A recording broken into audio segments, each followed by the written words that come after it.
मेरी माँ ठंड में भी बाहर सोती थी। एक रात मैंने कैमरे से बाहर देखा, माँ की चारपाई हिल रही थी। जैसे ही माँ के करीब गया तो मेरे होश उड़ गए। माँ और चाचा माँ हमें अंदर सुलाकर खुद बाहर। मेरे बाबा को मरे हुए 6 महीने गुजर चुके थे। मेरी माँ जवान में ही विधवा हो गई थी। जब माँ मुझे लेकर नानी के घर जाने लगी तो चाचा ने हमें रोक लिया था और माँ से कहा था कि आप मेरे भाई की बीवी हैं, मैं आपका ख्याल रखूँगा, आपका ख्याल रखना ही मेरा फ़र्ज़ है। तब से चाचा मेरी माँ का बहुत ख्याल रखते थे। वे अपनी बीवी से ज़्यादा मेरी माँ का मेहरबान थे। यह वजह थी कि चाचा मेरी माँ पर शक करती थी कि इसका मेरे चाचा से कोई चक्कर है। और फिर चाचा ने हमारी ज़िंदगी जन्नम बना दी थी। हमारे घर के काम हम माँ बेटी को करवाती और हम दोनों की बातें भी सुनती। चाचा कभी भी हमारे घर के काम में खुश नहीं हुई थी। उसने हमेशा ही हमसे काम में मन से निकलवा। कभी कहती कि ठीक नहीं किया तो कभी कहती कुछ काम बिगाड़ दिया है। ऐसी मेरी ज़िंदगी नरक बनाकर रख गई थी। ऊपर से चाची की 2 बेटियां और बेटा भी हमारे लिए मुसीबत बन गए थे। वे अभी सारा दिन मुझे और माँ को कामों में उलझा कर रखते थे। इस घर में हमारा एक छोटा शहर जो चाचा ही थे। चाचा मेरा और माँ का बहुत ख्याल रखते थे, मगर चाचा से यह भी बर्दाश्त नहीं होता था। जब से बाबा का देहांत हुआ था, चाचा मेरे और माँ से अलग से फ्रूट लगाए करते थे और अपने बच्चों के लिए अलग से लेकर आते थे। मगर चाचा हमसे वह फ्रूट तक छीन कर ले जाया करते थे। वह कहती थी कि जब हमारा खाना पीना एक साथ है तो अलग अलग फ्रूट लाने का रीज़न नहीं करना चाहिए। और फिर हमें फलों के छिलके देखते ही नसीब होते थे और मैं मशीन लगाकर कपड़े धोने लगती थी। जब वापस आए तो मैं शहंशाह करके कमरे में जा चुकी थी और उनके टांगे दबाने लगी। जब चाचा आ गई और कहने लगी, कोमल फिर से लेट गई हो, किचन कौन देखेगा? मैं तुमसे पहले भी कहा था कि आज बच्चों का बिरयानी खाने का दिल कर रहा है और तुम इधर लेटी हुई हो। मेरी माँ की आंखों में आंसू आ गए थे। वह बरसों की तरह खड़ी रहने लगी थी। आज तबीयत ठीक नहीं थी। चाचा एकदम से चीख पड़ी थी। वह कहने लगी कि तुम माँ और बेटी हर वक्त बीमार रहती हो। मेरा जी करता है कि तुम दोनों माँ बेटी को हाथ से पकड़ घर से निकाल दूँ मगर मुझे इस बात का पता नहीं कि तुमने मेरे पति का क्या जादू कर रखा है जो तुम लोगों इस घर में जाने नहीं देते। मेरे बस में होता तो मैं तुम दोनों को अपने घर से एक पल से भी बर्दाश्त न करूं। माँ उठी और किचन में चली गई। मेरा दिल चाहता था कि मैं पूछूं कि आपके अंदर का शैतान आपसे कब तक ख़त्म होगा।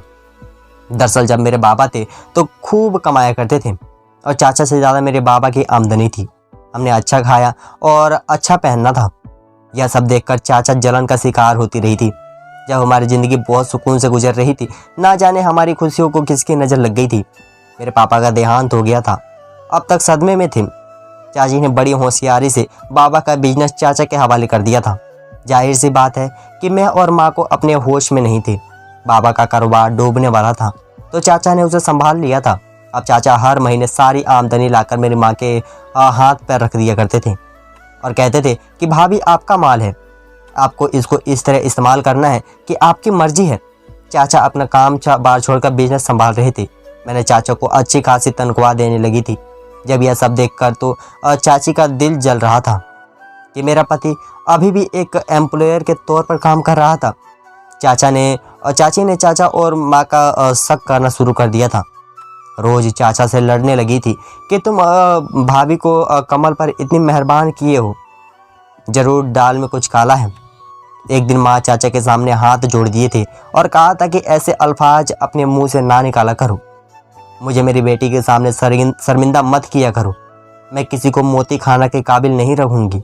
एक दिन चाचा ने अपनी बेबी से साफ साफ कह दिया था कि अगर तुम्हें यह बात करना ना छोड़ी तो मैं तुम्हें तलाक देकर घर से निकल जाऊंगी।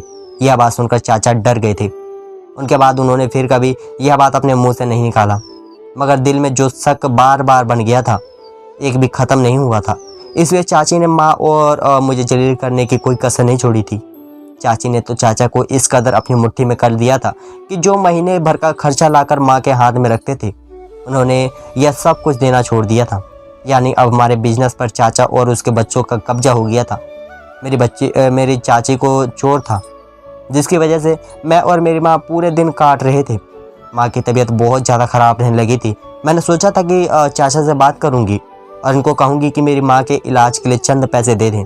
जब रात को चाचा घर वापस आए तो मैं उसके पास चली गई और उनसे कहा, चाचा आपसे बहुत ज़रूरी बात करना है।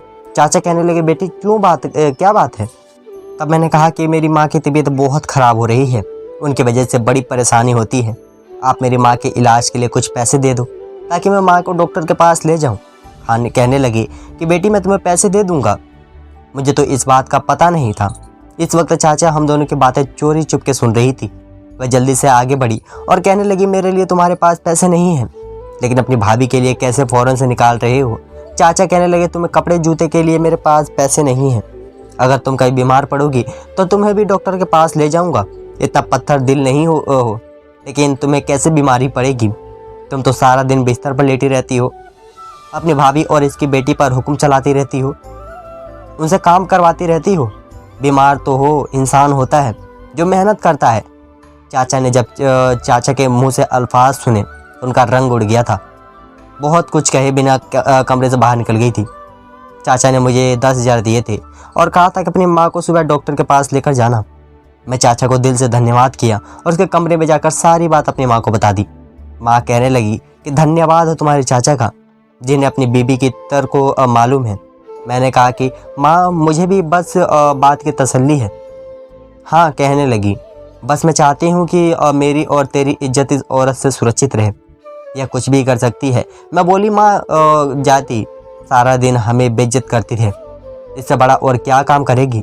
माँ कहने लगी, ऐसी औरत बहुत कुछ कर लेती है, तुम क्या जानो? मैं माँ से कहा, छोड़ो इन बातों को, अब मेरे पास पैसे आ गए थे और मैं सुबह आपको डॉक्टर के पास ले चलूँगा। रात में मैं और माँ बहुत सुकून से सोए थे, इस बात को बेखबर कि आने वाली सुबह हमारे लिए क्या लेकर आने वाली है। सुबह कुछ यूँ हुआ कि मेरी आंख किसी के दरवाजे पीटने की आवाज़ खुलकर खुली थी। जब मैं जल्द से उठकर दरवाज़ा खोला तो सामने चाची खड़ी थी। वह मुझे ओंकार नज़रों से देख रही थी। पीछे से चाचा भी चले आए थे। चाचा कहने लगी, तुमने अपने चाचा से पैसे चुकाए हैं? मैंने में सर हिला दिया और बोली, नहीं चाची आप कैसे बातें कर रहे हैं? मैं तो ज़िंदगी में कभी बोर ही नहीं। चाचा ने खुद ही कल रात माँ के इलाज के लिए 10,000 दिए थे। कहने लगी, बस ज़्यादा बातें मत बनाओ, मुझे कमरे की तलाशी लेने दो। चाची भी मुझे खड़े हमें देख रहे थे। चाचा ने हमारे कमरे की सारी चीज़ उलट पुलट करना शुरू करती थी और जब उन्होंने हमारे अलमारी खोलने पर सारा मंजर देखा, मैं दंग रह गई थी। चाची ने अलमारी से अपने सोने के जेवर निकाल कर हवा में उछाले थे। वह कहने लगी, कोमल मेरे सोने के जेवर तुम्हारी अलमारी में क्या कर रहे हैं? माँ तो यह सब देखकर घबरा गई थी। वह जल्दी से आगे बढ़ी और दोनों हाथ चाचा के सामने जोड़ दिए और कहने लगी, मुझे नहीं पता है कि यह कहाँ से आए। चाचा कहने लगे, अगर तुमने नहीं रखे तो इसका मतलब यही है कि तुम्हारी बेटी है जेवर यहाँ लेकर आई है। माँ कहने लगी, नहीं मैं चोर नहीं हूँ, ना ही मेरा बेटा चोर है। माँ आगे बढ़ी और उनके माथे पर चिकन ली। वह कहने लगी, अगर तुम दोनों माँ बेटे चोर नहीं हो तो मेरी बीबी का जेवर यहाँ पर क्या कर रहा है? चाची ने अलमारी को फिर से तलाशी लेना शुरू कर दी और चाचा का वॉलेट निकाल कर हमें दिखाया। वह कहने लगी, यह वॉलेट है जो मैं और मेरे पति सुबह से तलाश कर रहे हैं। हमें तो पूरा यकीन था कि जब रात को तुम्हारी बेटी हमारे कमरे में आई थी तो यही लेकर आई होगी। मुझे सब पता है, तुम दोनों माँ बेटी के हाथ में बड़ी सफाई है। इस तरह चोरी करती हो कि सामने वालों को पता तक नहीं चलता। अगर तुम्हारे चाचा वहाँ ना आते।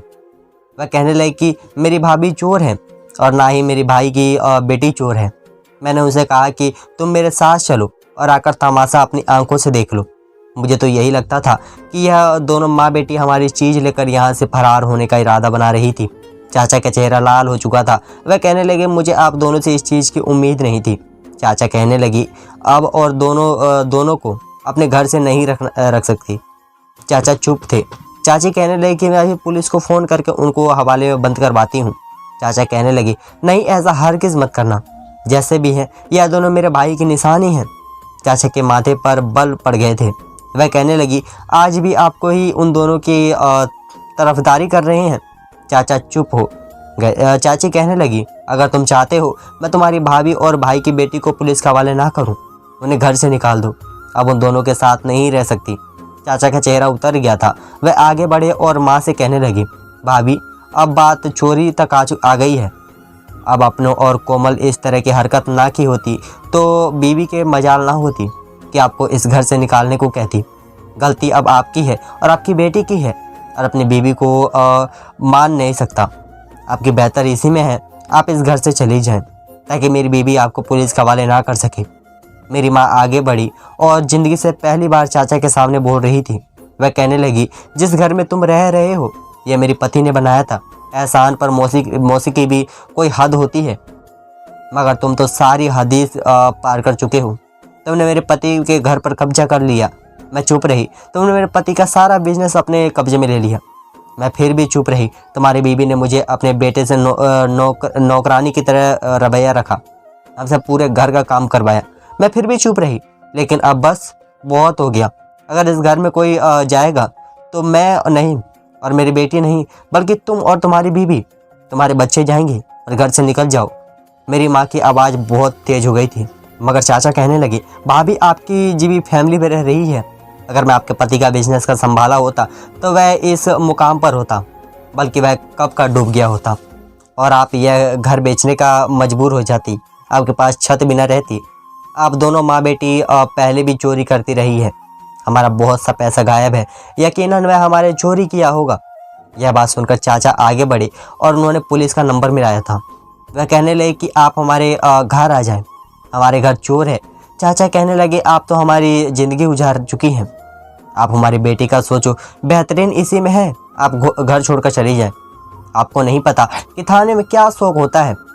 चाचा ने माँ को इस कदर डराया था कि वह अपने 2 जोड़ों बैग में रखकर मुझे अपने साथ लेकर रवाना हो गई थी और माँ बेटी अंदर तक घर पर पहुँच चुके थे। दिल था कि काम तो पता जा रहा था। दुख इस बात का नहीं था कि हमारा हक से दूर किया जा रहा था, क्योंकि जब से बाबा मरे थे हमें कभी हमारा हक मिल ही नहीं पाया था। जब असली परेशानी इस बात की थी कि हमारे पास रहने के लिए कोई ठिकाना नहीं था। माँ कहने लगी, बेटी अब हम कहाँ जाएंगे। जब से बाबा हमारी ज़िंदगी में आए थे चाचा ने हमें किसी से मिलने जुलने नहीं दिया था और ना ही किसी के साथ रिश्ता रखने दिया था। अगर माँ की कोई दोस्त होती तो हम उसके घर चले जाते। यूं ही चलते चलते रात हो गई। जब हम अपने शहर से दूर आ गए थे मगर कोई ठिकाना नहीं मिला। मैं खामोश और मन की खामोशी थी। फिर रात हो गई। मर्द हम अकेली औरत को अजीब नज़र से देखने लगे थे। जब माँ कहने लगी, बेटी हम क्या करें, मेरे पास कोई जवाब था ही नहीं। हम आगे पहुँचे तो हमें एक घर नज़र आया। माँ कहने लगी, यह जगह रात बिताने के लिए काफ़ी है, सुबह हम कहीं और निकल जाएंगे। मैंने कहा, ठीक है माँ, आज हम इस घर में चलते हैं। और माँ इस घर में दाखिल हो चुके थे। वहाँ पर कोई शख्स मौजूद नहीं था। माँ और मैं ज़मीन पर ही बैठ गए थे। माँ के आंसू निकलते जा रहे थे। वह कहने लगी, बेटी मुझे माफ़ कर दो। मेरे होते हुए तुम्हारी ज़िंदगी में ऐसा दिन आ गया है।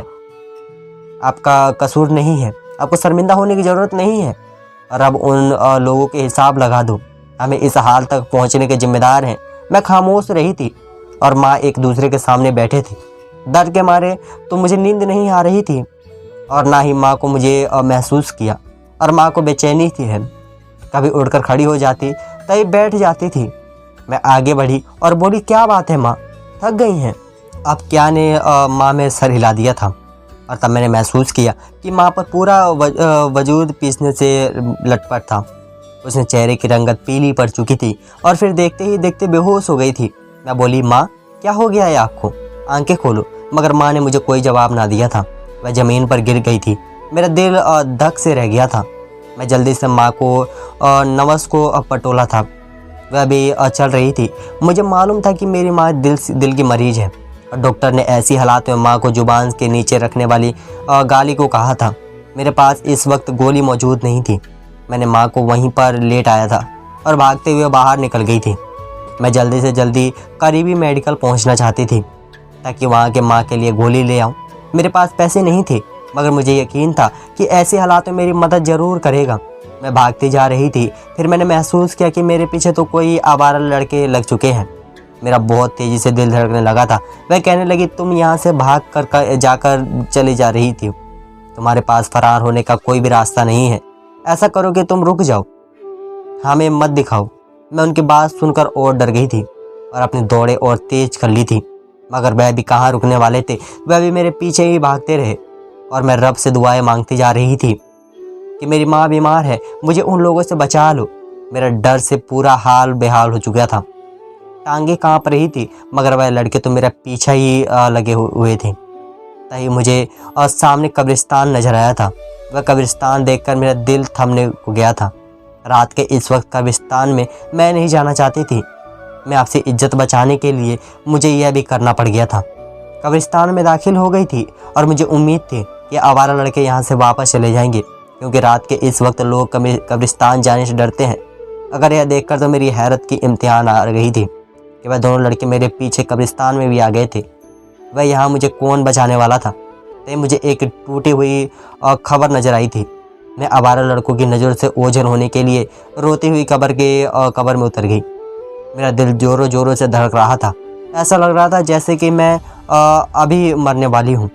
और मुझे उन दोनों लड़कों के कदमों की आवाज़ आती जा रही थी और साथ ही साथ मैं एक दूसरे से बात भी कर रही थी कि अगर लड़की मिल गई तो इसको हमने छोड़ना नहीं है। यह बात सुनकर तो मैं और भी घबराई थी। वह फिर दोनों लड़के कब्रिस्तान में तलाश करते रहे, लेकिन मैं उन्हें कहीं नहीं मिली तो वो वापस चले गए। मैं अपनी सांस को बराबर करने लगी थी। जब मैं कब्र से बाहर आने लगी तो मेरा हाथ किसी चीज़ पर लगा तो उछल हो गई थी। मेरा लगा शायद किसी आदमी पर मेरा हाथ लगा हो। पूरे चंद की रोशनी में मुझे नज़र नहीं आया कि एक सफ़ेद कपड़े में कोई चीज़ बंधी हुई है। मैंने आसपास देखा तो मेरा कोई भी नहीं था। मैं जब कपड़े को खोला तो उसमें मुझे पैसे से जेवरात नज़र आए थे। इसमें जेबरा भी पड़े हुए थे। जब मुझे पैसे थे मैंने कहा उठा और कब्रिस्तान से निकल गई। अब तो सुबह हो गई थी। मुझे कोई डर नहीं था, लेकिन माँ की फिक्र सता रही थी। नई जगह पर वापस आ गई थी जहाँ रात को माँ छोड़कर गई थी। यह देखकर हैरान रह गई थी कि वहाँ पर औरतें मौजूद थी जो माँ का ख्याल रख रही थी। मैं आगे बढ़ी तो देखकर माँ मुझे देखकर मुस्कुरा रही थी। बोली, आप कौन हैं? वह दोनों औरतें बोली, हम दोनों यहाँ से गुजर रहे थे। हमारी नज़र इस औरत पर पड़ी जो दर्द से तड़प रही थी। मैंने पूछा कि क्या माजरा है, तो उसने अपने दिल पर हाथ रखा हुआ था। सारी बात समझ में आ गई थी। मेरा भी दिल का मसला है। मुझे भी डॉक्टर से जुबान से नीचे रखने वाली गली के लिए बोला है। मैं हर जगह अपने साथ लेकर जाती हूँ। मैं वह गोली निकालकर उसकी जुबान के नीचे रख दी और यह ठीक हो गई थी। मेरी आंखों से आंसू आ रहे थे। रब इंसान की ऐसी जगह में मदद करता है जहाँ से उसने सोचा भी नहीं होता है।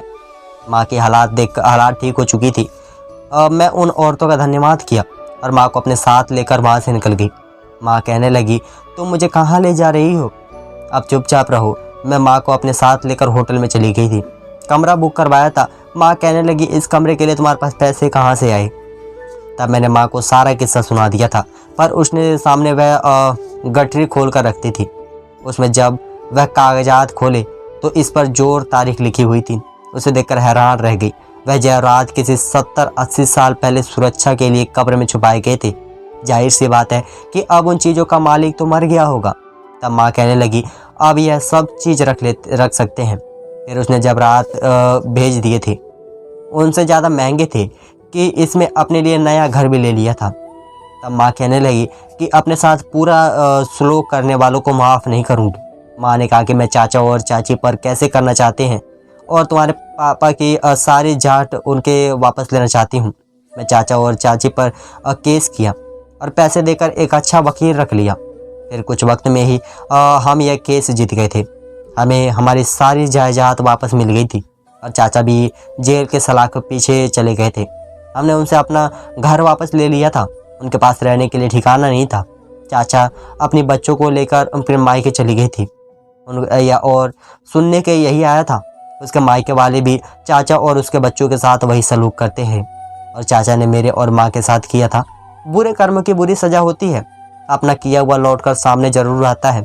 यह बात हमेशा याद रखें। धन्यवाद दोस्तों।